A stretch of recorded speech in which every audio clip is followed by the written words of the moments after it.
Hello and welcome to Knit and Loom Designs, where we do all of your left-handed knitting tutorials. And today we are on episode 7 of our beginning knitting series.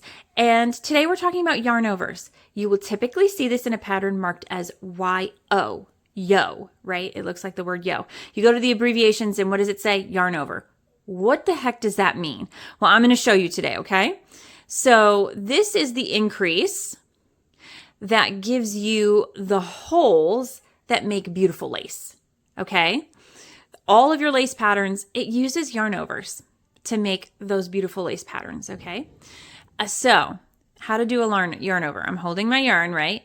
I'm going to go up from the bottom, around over the top, and then I'm going to knit a stitch, right? So I'm going to knit a couple stitches and I'll show you again.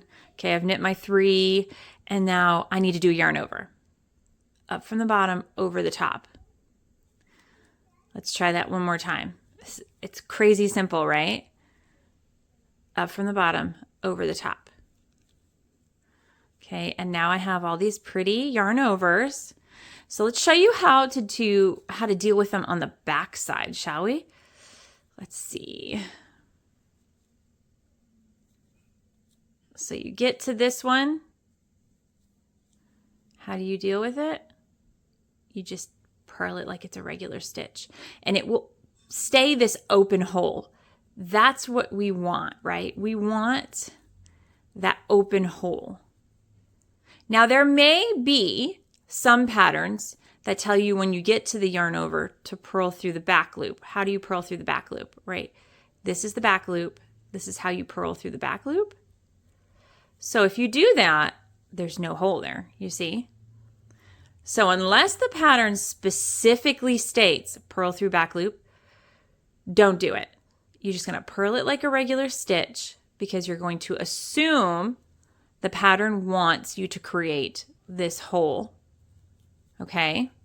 Now, a lot of times when you see your lace patterns, this increase will be paired with a decrease of some sort, whether it's a knit 2 together or a slip stitch knit, or any kind of decrease, right? They will often, if you're doing lace, be paired with a decrease to keep the amount of stitches correct.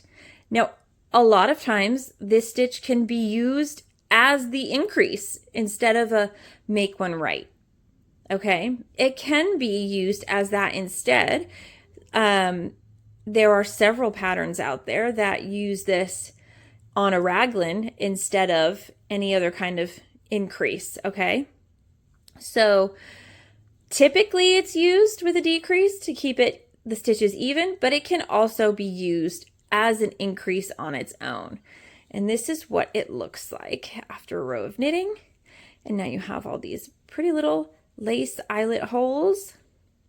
And that's how you do a yarn over. I hope this was helpful for you. And if it was, make sure you like and subscribe and share it with a friend who you think this could be helpful for. And happy knitting.